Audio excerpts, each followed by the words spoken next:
Oi, oi, oi, gente! Boa noite, bem-vindos e bem-vindas na nossa live. Oi, Guilherme Boulos, tudo bem? Tudo bom, Manu? Tudo bem, gente? Então, gente, eu e o Boulos, a gente estava conversando e a gente decidiu bater um papo bem solto mesmo entre nós sobre as experiências eleitorais, mais sobre o que passou e um pouquinho sobre o que virá, né, Boulos?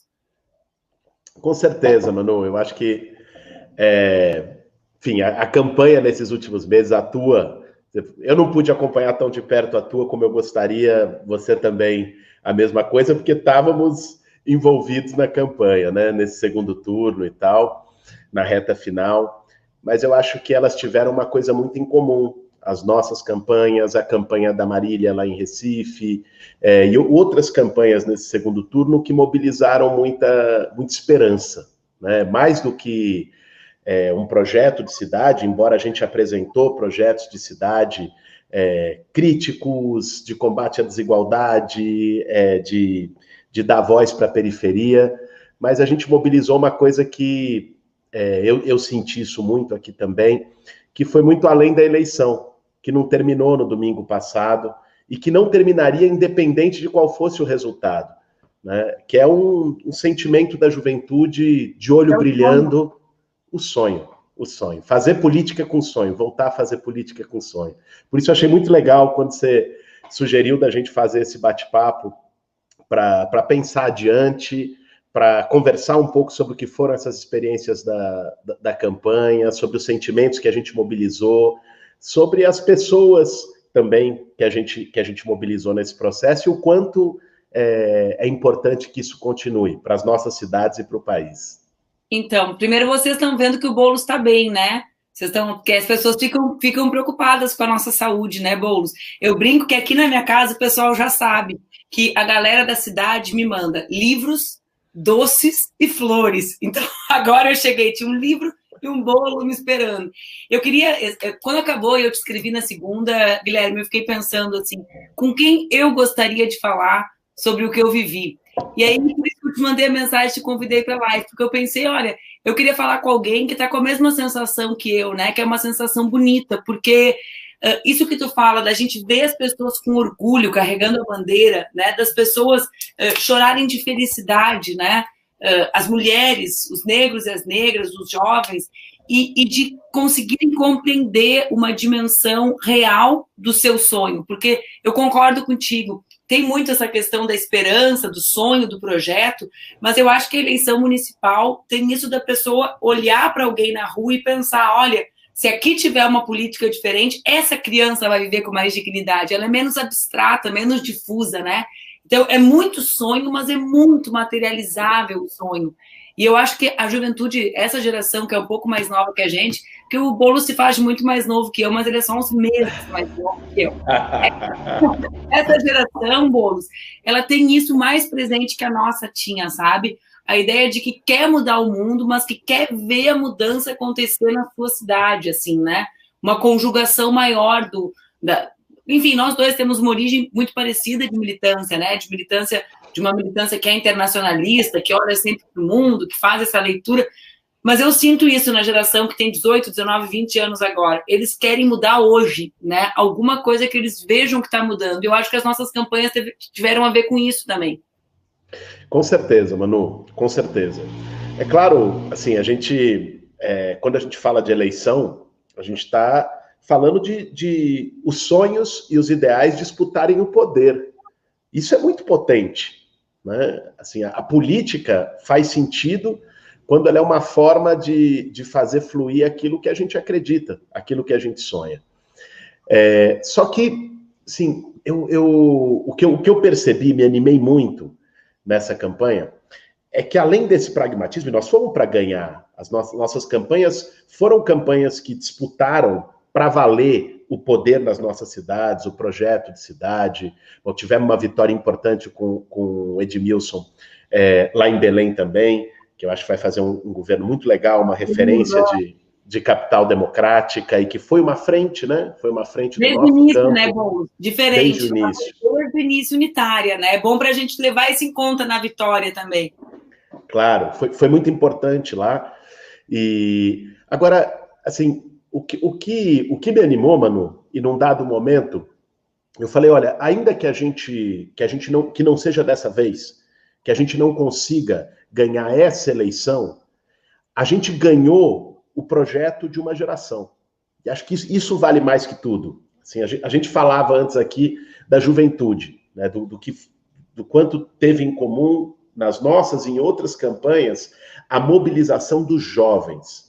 Quer dizer, uma juventude que talvez nunca tenha acreditado na política, né? Uma parte desses jovens, talvez, que há 2 anos atrás estavam um pouco seduzidos pela ideia da antipolítica, que se desagou no Bolsonaro, no mito, não sei o quê, a arminha com a mão. E eu vi esses jovens aqui em São Paulo com o olho brilhando, né? Pensando cidade, pensando projeto, pensando futuro, indo no comitê, pegando panfleto, pegando material, fazendo banquinha. Então, isso... Contribuindo financeiramente, que é uma coisa de muito engajamento, né, Boulos? Total. Né? Dali de 10 em 10 reais, ver, né, querer contribuir, foi muito incrível isso, né? Foi muito. Acho que isso fez valer a pena, sabe, Manu? O que eu senti aqui é que porque isso acumulou para depois. Isso acumulou para um projeto que é muito além da eleição que encerrou no domingo passado. Acho que organizou um campo de esperança, né? Reencantou uma geração para um projeto que vai além de Porto Alegre, que vai além de São Paulo, que vai além das cidades que tiveram a oportunidade de organizar isso, né? E eu acho que nos nossos 2 casos teve algo que aconteceu, né? Nós tínhamos em São Paulo e aqui em Porto Alegre candidaturas que não estavam, digamos, com todo o nosso campo unido. Nós conseguimos unir todo mundo no segundo turno, né? Então, Rede, enfim, nós conseguimos garantir o apoio do nosso campo, do PDT, enfim. Mas eu tenho uma impressão, Boulos, que essa geração é uma geração que já sente no projeto a identidade de campo. Tu entende? Então, assim, já foi contigo, né? Ela viu, ela fez a escolha que era programática, que tinha relação com, bom, quem representa as ideias desse campo nessa eleição? E te abraçou, né? E isso fez com que as candidaturas, a minha e a tua, desde o primeiro turno, fossem além dos nossos partidos, né? Tivessem esse sentido de um projeto de transformação na sociedade, com outras dimensões que eram impensáveis há pouco tempo atrás. Então, a campanha ser mega politizada e ser divertida, né, Boulos? Ser algo que as pessoas têm vontade de fazer. Isso era crime. Era crime 10 anos atrás. Alguém achar que ia poder fazer uma campanha alegre, bonita, com felicidade, com brincadeira, com a piada do Celtinha, né? Com os nossos bom dias motivacionais de grupo de família, né? Essa dimensão do lúdico entrar de novo na política. Puta, eu nunca imaginei que eu ia fazer dança no TikTok, Manu. Foi uma ruptura de paradigma para mim. Eu com as tuas, eu quero dizer. E ri mais ainda contigo jogando com o Felipe. Graças a Deus, quando eu te vi, eu fui lá e busquei a minha sobrinha para eu não pagar o mesmo mico. Olha, eu tive a assessoria da Sofia e da Laura, porque senão ia ser um negócio absolutamente vergonhoso. Eu fiz aula com a minha sobrinha, porque eu falei, não posso entrar com aquela cara de que eu não estou nem sabendo o que é. Eu tive um pouquinho essa cara, eu tenho que confessar. E olha que foi a segunda vez que eu joguei Among Us, porque eu tinha jogado no primeiro turno. Isso mesmo. Que me convidaram também, mas assim, eu não tinha ideia do que era. Eu tinha um constrangimento porque eu queria ser impostora, mas eu não podia politicamente querer ser impostora, né? Porque ficava aquele impostora de o cara concordar isso aqui, vão fazer fake news. Boulos, aqui nas perguntas tem muita gente falando das fake news, né? Que foi um tema que a gente não conseguiu vencer nessa eleição. Vem na de 2018. Acho que já tem um avanço, porque agora as pessoas sabem que existe, né? Em 2018, quando a gente falava sobre isso, o pessoal achava que a gente estava, assim, amplificando algo que era muito irrelevante. Mas, assim, aqui em Porto Alegre foram 600 mil, né? 600 mil para Porto Alegre, uma cidade de 1,5 milhão de habitantes, é uma loucura, né, o volume.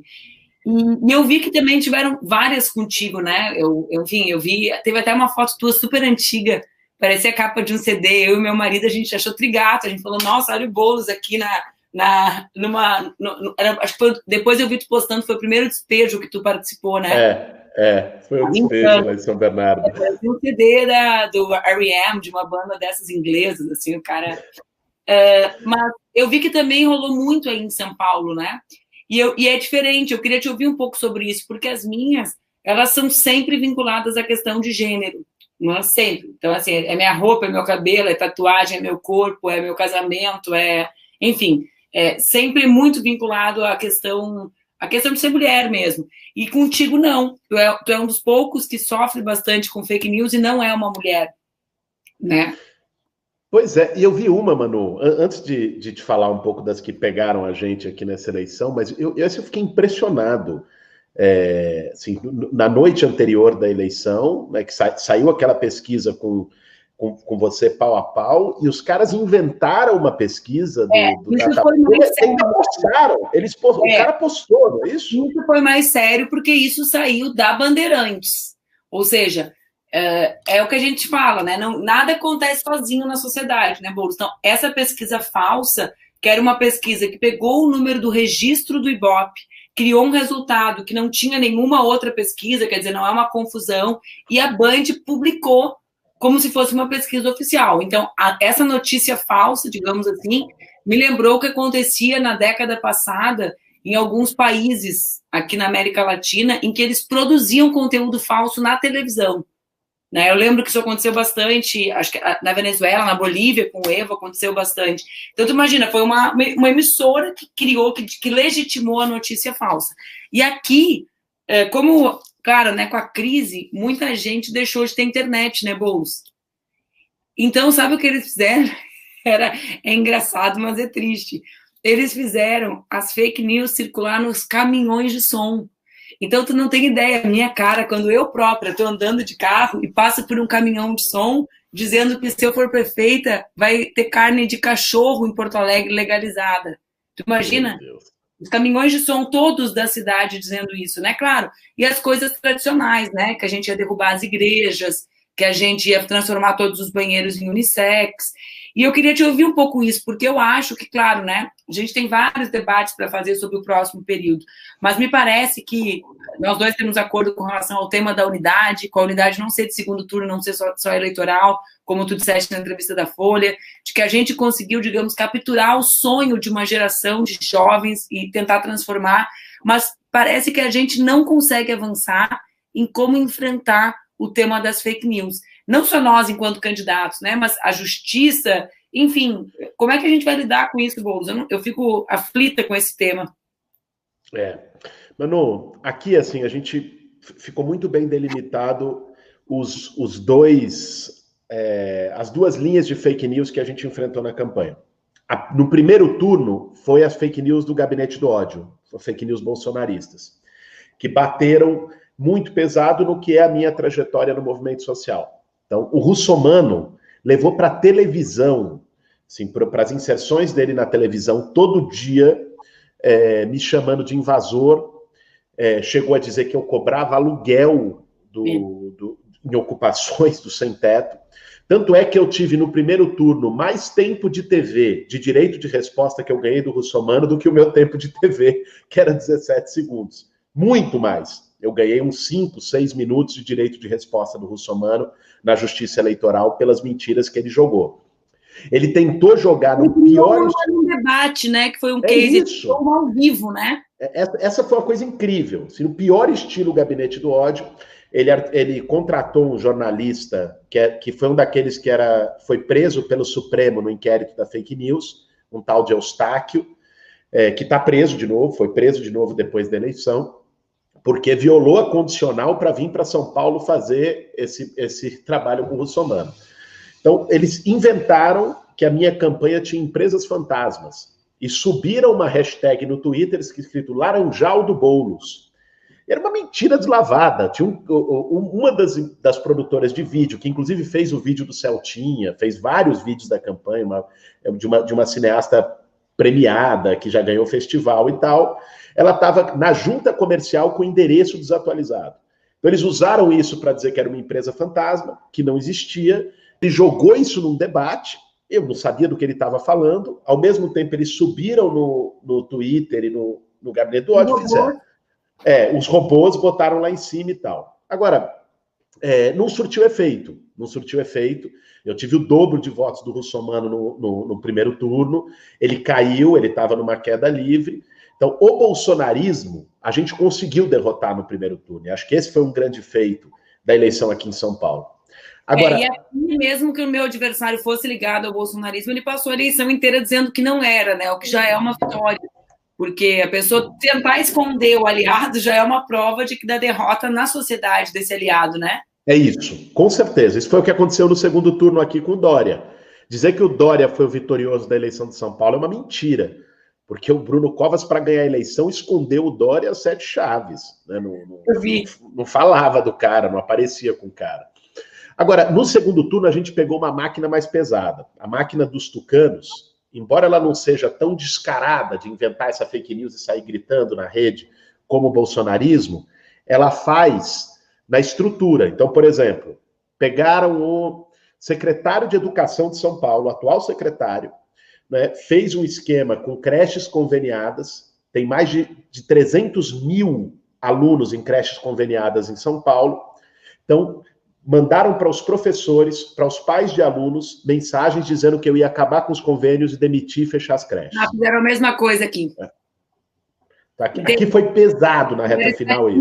Estatista era contra conveniamento na assistência e nas creches. Exatamente a mesma coisa. Usando a máquina, Manu, pegando cada creche conveniada, nós entramos na Justiça Eleitoral, porque tinha áudios do secretário em grupos de WhatsApp espalhando a fake news. Fizeram a mesma coisa em relação a grupos da segurança pública, né, de guardas municipais e de policiais militares de São Paulo, fazendo todo tipo de ataque. E na véspera da eleição apelaram. Como teve uma pesquisa que mostrava a gente crescendo mais na quinta-feira, estava 54 a 46, e eles estavam com muito medo também da abstenção e tal. Na quinta e sexta-feira, Manu, teve distribuição de cesta básica em massa. Não sei se você viu os vídeos que circularam. Os vídeos são escandalosos. Escandalosos, cara. Com jingle do Bruno Covas, distribuindo cesta básica com jingle do cara. Assim, foi uso de máquina brutal, brutal. E fake news junto, né? É uma mistura aí, vai acabar, vai fechar, vai tirar isso, vai demitir professor, vai fechar creche. Então o PSDB fez isso muito mais através da máquina, do que. Mas o Gabinete do Ódio também, né, Boulos? Porque eles não constroem, por exemplo, eu dei uma acompanhada no que eles fizeram em São Paulo e em Porto Alegre, era muito menos um engajamento a favor do PSDB ou do PMDB e muito mais um engajamento anti-esquerda, né, que o Gabinete do Ódio produz. Então, claro, para beneficiar esse falso centrão, né, que não é um centrão, aqui em Porto Alegre não é um centrão, tem cara de centrão, mas não é um centrão, né? Então, eles usam, digamos assim, como se fosse uma linha paralela, mas está a serviço, né? Então, o que eu vi com relação às ocupações que o Gabinete do Ódio fez contigo, mesmo que o tucanato seja, digamos, mais limpinho, né, mais cheiroso, né, serve a ele, né? Então, é uma combinação de duas estratégias. E a minha angústia é justamente essa, quer dizer, a gente tira, eu estava falando a missão da OEA, me chamou para falar sobre isso, sobre fake news, né? Eu brinco, eu não sei porque que sempre me chamam para falar, ser vítima, brava. Mas eu brinquei com o embaixador uruguaio em espanhol. Eu falei, olha, em português a gente diz que é impossível desver, né? Quer dizer, as pessoas viram. Depois que circula, pode tirar do ar, mas ninguém vai deixar de ver, né, Boulos, o que já viu. E esse é um dos grandes problemas. Quer dizer, a gente consegue tirar, mas não consegue repor a verdade. Mas eu acho que mesmo com isso a gente foi, assim, enfim, quando eu te falei porque eu acho que a gente tem muita coisa bonita para dizer para nossa gente, mas eu acho que há 2 anos atrás, quando nós nos encontramos depois do segundo turno, a gente não imaginou que ia haver uma reação tão bonita das nossas cidades, né?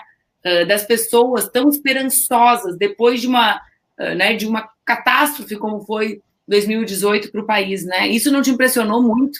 A velocidade, assim, com que a gente teve condições de renascer daquilo? Me impressionou, Manu, me impressionou. Assim, eu acho que é claro que ainda teve muito medo, ainda teve muito ódio, isso ainda é um ingrediente, o bolsonarismo não está morto, né? Existe no Brasil, naturalmente, mas o nível de reação foi outra eleição. A gente vivenciou as duas eleições, né? A gente vivenciou 2018 como candidatos e vivenciamos agora 2020 como candidatos. Não tem comparação do ambiente, da atmosfera, do tipo de sentimento que foi mobilizado nessa eleição e o que foi na passada. Eu me lembro, cara, em 2018, bom, você também, assim, a gente não tinha espaço, você falava de projeto, de futuro, de esperança, você estava falando sozinho, não tinha eco.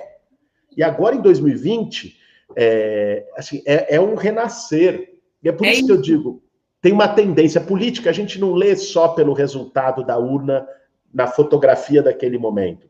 Política a gente tem que ler pelo filme, pela tendência. Exatamente.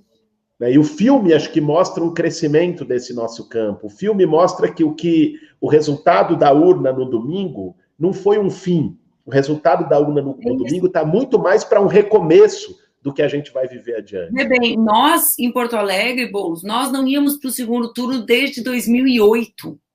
Porque 2012 eu perdi no primeiro turno, fiquei em segundo, mas perdi no primeiro turno. Depois, 16 eleição municipal nós não fomos, 18 nós não fomos, quer dizer, é uma virada, né? Não é o resultado que a gente sonhava, que as pessoas queriam, mas a tendência é uma tendência de transformação da política. E eu acho que as pessoas se engajam, e muitas pessoas se engajam com muita consciência da dificuldade que é o momento que nós vivemos, mas, quer dizer, não é um idealismo, assim, né? É uma esperança consciente, não é uma esperança solta, desprendida, né? Despolitizada, assim, idealista. É uma esperança muito pé no chão, né? De como é difícil. Eu quero saber se tu não tá precisando tomar uma água porque tu tá convidado, Boulos. Eu tô te olhando aqui. Não, eu tô tomando. Vou para lavar a louça. Natália, eu mandei o recado, mas eu vou dar o recado geral. A Natália é nossa líder. Porque o cara sai da eleição lavando louça, ela é a nossa líder das mulheres que em casa. Mas enfim, tá tudo certo aí? Podemos levar mais 5 minutos? Claro. Vamos sim, Manu, vamos sim. Eu tô bem aqui, tô me recuperando ainda, com um pouquinho de sintoma, mas tô bem, firme e forte. Enfim, alguém dizia aqui, é a esperança de esperançar e não de esperar, do Paulo Freire, né? E tu, falando no Paulo Freire, tu teve uma dupla, Guilherme, que foi a coisa mais bonita do mundo, que foi a Luísa trabalhando durante o primeiro e segundo turno no Luísa Móvel, né? No Papa Móvel dela, né? Que coisa mais linda que foi isso. Manu, você não tem ideia. Assim, eu sempre tive uma admiração e uma coisa assim com a Luísa Erundina, que é de... A Erundina é uma força da natureza. Bom, você sabe, você foi deputada com ela, né? Agora, nessa campanha, assim, sabe o que é? Ela entrar naquele catavoto lá, que foi o carrinho adaptado. Para quem não sabe, foi uma Saveiro que a gente adaptou, botou ali o acrílico para proteger a Luísa.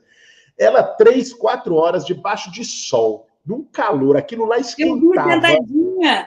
E ela sentadinha, mas fazendo discurso sem parar, mano.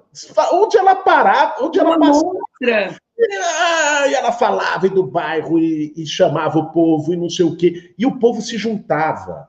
Assim, foi uma cena, assim, foi o que me motivou nessa campanha toda, sabe? O que mais me motivou era ver a Luísa Erundina fazendo aquilo. Eu falei, ninguém tem o direito de reclamar dessa campanha. Então, eu falava pro Rosseto, pro meu vice, eu falava assim, nossa, Rosseto, eu tô cansada.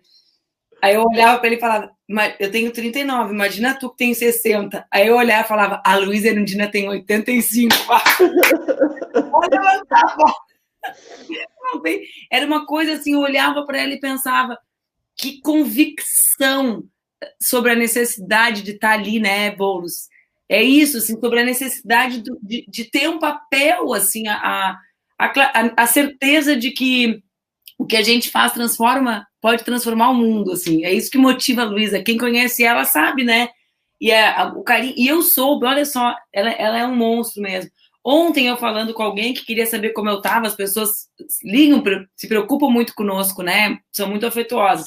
Uma pessoa me disse assim, no meio da eleição, eu fui falar com a Erundina sobre um outro assunto de trabalho da Câmara, e ela me falou assim, eu estou preocupada com a Manuela, que estão sacaneando muito ela. Eu falei, cara, a pessoa tem 85 anos, Boulos, tá fazendo campanha e tem tempo para numa ligação dizer, ó, se tu vai te preocupar com um problema, te preocupa lá com a outra, que a outra tá... É muita humanidade nela, né? Ela é assim... É demais, é demais. É inacreditável, mano, assim, o que a Erundina inspirou, e inspirou para uma geração. Eu brinquei, vieram falar, eu falei, olha, a Erundina me rejuvenesceu nessa campanha. E a gente, como ela falou para a juventude, a Erundina deu um recado, uma mensagem direta para a juventude de São Paulo, e mobilizou o sonho da juventude. Né? Agora com 86, ela fez aniversário anteontem. Segunda-feira. E com uma força. E depois a gente se falou no domingo à noite, depois que saiu o resultado, eu liguei para ela. Falei, Luísa, vamos seguir, estamos firme. Ela falou, não, eu sei que nós estamos firmes, agora eu já quero marcar a conversa, quando você está bem do Covid, aí quando você estiver recuperado, vamos marcar um almoço para a gente discutir quais os próximos passos, né, quais as mobilizações. Tu sabe que eu curti ela chamando o vice para o debate, porque esse foi um tema, né, Boulos? Por exemplo, nós dois tivemos 2 debates cancelados, SBT e Record. Record fez no Brasil inteiro, menos São Paulo e Porto Alegre. E eu gostei que a Luísa era provocadora, que ela queria que tivesse debate vice, né? Ela ia para todos os frontes de batalha, né? Ela estava presente. Então, acho que também foi bonito isso da questão intergeracional, porque às vezes quando a gente fala em derrotar a velha política, em derrotar essa velha direita, a direita, de maneira ardilosa, tenta trabalhar como se fosse um embate geracional nosso, e não é. Né? Então, a Luísa vir com tanta força, ela mostra como essa nossa luta para derrotar essa política, essa caca, né? Essa política que não muda a vida das pessoas, que não transforma, que se gruda nas instituições e destrói elas, como essa luta é uma luta que passa por gerações e gerações. Tem ali uma mulher que está há 70 anos, né, que já foi prefeita, que foi deputada, que foi ministra e que segue lutando firme, né? É inspirador mesmo. Não, foi demais, Manu. Eu acho que isso aponta a natureza do nosso projeto, sabe? Qual é a diferença? Ficou muito claro nessas eleições quais eram as diferenças, né? De quem faz política sempre do mesmo jeito de sempre, de quem faz política para manter privilégios, de quem faz política como forma de carreira, né? Como forma do projeto político de um grupo, simplesmente, e de quem faz política com sonho, de quem faz política com ideal, de quem faz política porque acredita no mundo melhor, porque tem um compromisso visceral com o povo, né? Então, acho que isso que as nossas campanhas demonstraram,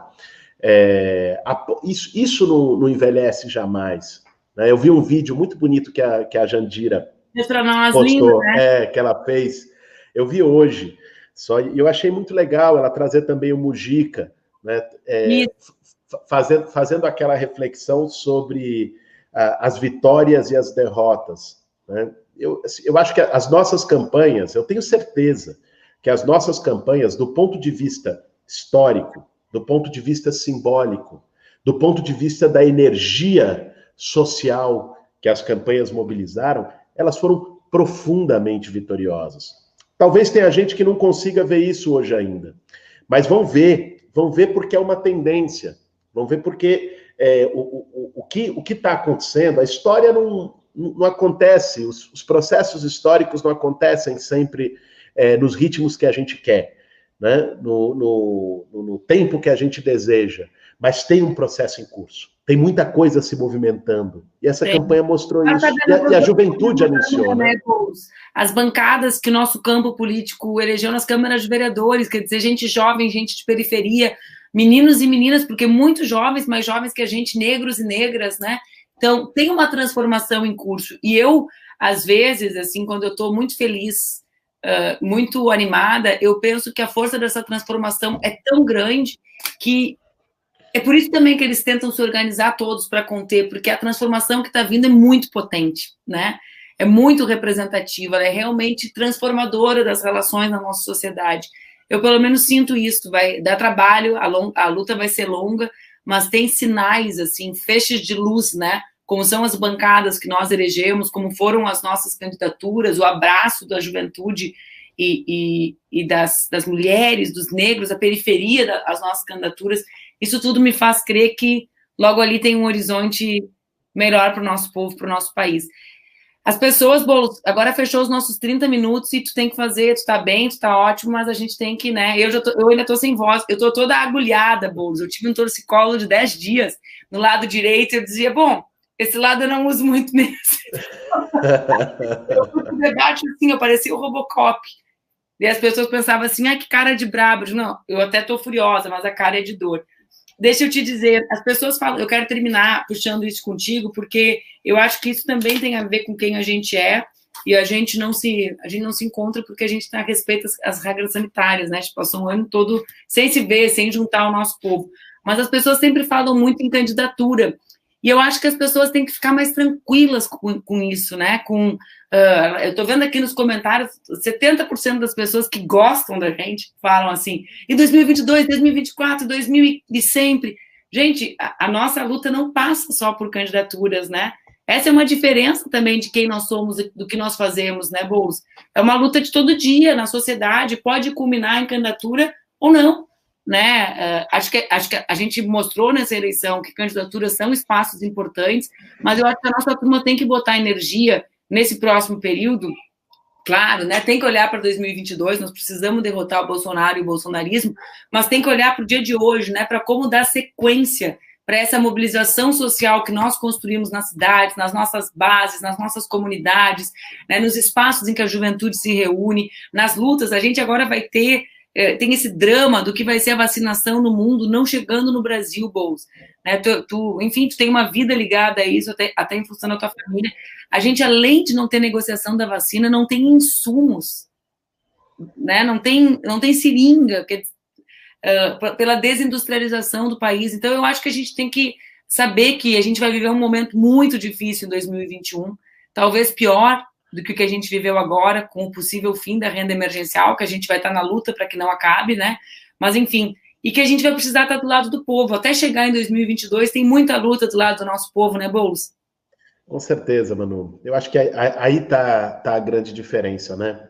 Política para a gente não é carreira. Política para a gente não é simplesmente disputar cargos. A disputa institucional é uma frente fundamental e a gente mostrou isso, como você bem disse agora. Mas ela não é a única.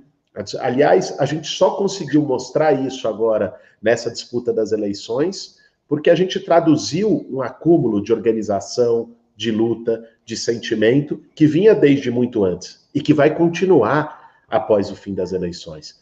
Eu acho que os desafios que a gente tem agora é estar junto com o nosso povo nas grandes batalhas. Agora, ainda na pandemia, a necessidade de defender a saúde das pessoas, de brigar pelo SUS, de brigar pela valorização dos profissionais de saúde, de brigar pela vacina, porque no Brasil, brigar pela vacina não é uma coisa banal de se dizer, né? É uma briga política e ideológica mesmo. Exatamente. Eu, quando falava em vacinação aqui, alguém falou, nossa, para que isso é um tema nacional? Não, amiga, era um tema nacional. Nesse país, vacinação agora é fragmentado, né? É cada um por si, Deus por todos, porque o governo federal não faz nada. É uma loucura. E brigar pelo nosso povo que está sofrendo na ponta. Se eles, de fato, consumarem o corte do auxílio emergencial, isso vai ser uma tragédia, vai ser uma epidemia de desemprego, vai ser uma epidemia de desespero a partir de janeiro do ano que vem. E a gente tem que estar construindo e dialogando. Sabe, Manu, uma das coisas que me deixou muito feliz aqui nessa eleição, um domingo, vendo o resultado também, foi ver o quanto a gente resgatou uma capacidade de diálogo com a periferia aqui em São Paulo. Nós tivemos o melhor resultado na periferia desde 2012, que foi quando o Haddad ganhou a eleição para prefeito. Ganhamos em vários distritos da periferia, em vários bairros da periferia, a mensagem chegou no povo, e essa reaproximação da esquerda com o povo, da esquerda com a periferia, diz muito dos desafios que a gente vai ter nos próximos anos, que é estar lado a lado com esse povo para as lutas mais cotidianas. Hoje, por exemplo, lá em Cidade Tiradentes, que é um dos distritos que a gente ganhou, lá no extremo leste de São Paulo... Conheço lá. Pois Vocês têm um trabalho massa lá, né? A gente tem um trabalho muito forte lá de luta social, tem muitos grupos culturais, tem luta por moradia, tem muita coisa bonita lá na cidade de Tiradentes de luta. Hoje está completando 3 dias sem água, Manu. No meio da pandemia. Os caras simplesmente cortaram. Assim, manutenção, problema na estação. Você acha que teria, sei lá, nos Jardins, em Higienópolis, ficaria 3 dias sem água? A gente tem regiões aqui que, somando os dias, fica 4 meses, Boulos. É isso. Quer dizer, a eleição acaba, mas os problemas continuam, a luta continua e o nosso compromisso com o povo continua. Isso é o que vai dizer e que vai dar o tom dos próximos anos. E espero que a gente chegue em 2022 não só mais forte, a partir das lutas que a gente vai fazer nos próximos meses, mas também mais unido. Que a gente chegue em 2022 com muita unidade para derrotar o bolsonarismo no país. Isso aí. Adorei conversar contigo, Boulos. O pessoal tá mandando eu deixar tu te hidratar e descansar, e eu concordo. É difícil descansar depois de uma maratona dessas, né? A cabeça fica funcionando. Fica. Eu adorei conversar contigo, parabéns. A tua campanha foi extraordinária. Fiquei muito orgulhosa com tudo que vocês construíram, com tanta garra, com tanta... Enfim, com tanto sonho. Vocês ajudaram São Paulo a se mostrar para o Brasil de uma forma mais vibrante. Obrigada, viu? Obrigado, Manu. Obrigado por esse bate-papo, né? Para mim também. Eu tô aqui, enfim, em casa, quarentenado. Você imagine, depois dessa campanha, você ficar quarentenado em casa. Eu tô há quase uma semana. Não, eu fui tomar um banho sair de casa. Fui para a nossa praia aqui. O pessoal fui lá, mergulho ontem com meu marido hoje para mim. Tu vai entrar hoje de novo, um vento, aqui a gente chama de nordestão. É um vento assim no mar, sabe? Aquele mar aberto do Rio Grande do Sul, onda batendo. Eu falei, hoje eu vou de novo, porque tenho muita coisa para tirar desse corpo aqui. Boa, Manu, e parabéns, viu? Parabéns pela tua batalha aí, inspiradora sempre. Parabéns pela forma como você lida, vence, né, e enfrenta as mentiras, as fake news, o machismo, o ódio. Eu acho que também inspira muitas mulheres, não só aí, mas nesse país afora. Tamo junto. Beijo, manda um beijo pra Natália e pras crianças. Valeu, manda um beijo pro pessoal todo aí. Fica bem, Boulos. Até mais. Valeu.